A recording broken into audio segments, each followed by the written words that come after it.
Do not forget, you can support the channel with a like, and you can also subscribe to be aware of the latest published videos. Thank you. We hope that here you can find the latest news, ideas, and discoveries from the scientific world. Ghost cats of the East. Why do people claim to see cougars in the eastern United States when the cats are now extremely rare in that part of North America? Cougar, mountain lion, catamount, puma, panther. In North America, they're all the same animal. Puma concolor, to give the beasts their scientific name, once called much of North and South America home. The last eastern North American cougar, however, was reported killed in 1938 on the Maine, Quebec border. Wildlife biologists James E. Cardoza and Susan A. Langlois give human persecution, habitat loss and fragmentation, and depletion of white-tailed deer populations as the reasons for their extirpation.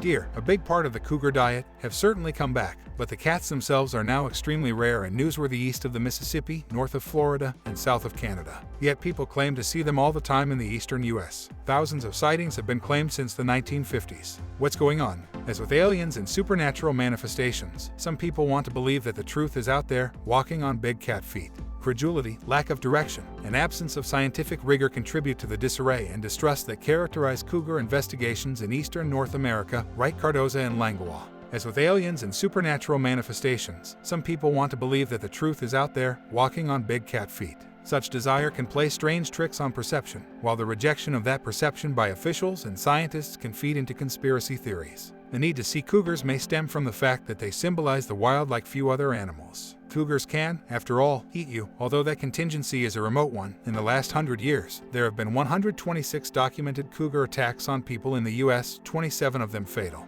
This compares to the 50 people killed every year in the U.S. by pet dogs. Believers ask why eyewitness evidence is accepted in courts, but not so much by science. Perhaps because science has repeatedly shown that eyewitnesses are notoriously unreliable, as too many overturned court verdicts have shown. Although some sightings may be valid, write the authors, we believe most are weak indicators of the animal's presence. Misidentification, unconscious bias, poor memory, and observer veracity often taint eyewitness accounts. So what makes for good evidence? Bodies, pieces of body, and scat. Such things are testable and verifiable. At least 15 cougar corpses have been found in eastern North America, outside of Florida, since 1950. Most were known to be escapes of captive origin, note the authors, because complicating matters is the fact that South American cougars end up in North America via the animal trade. It's actually legal to own a cougar in many U.S. states. Regarding dead cougars of unknown origin, they continue, lone specimens are indicative of individuals, not populations, and do not answer the question of the cougar's actual status. Since Cardoza and Langlois published, a 140-pound cougar was hit and killed by a car in Milford, on the coast of Connecticut, in June 2011.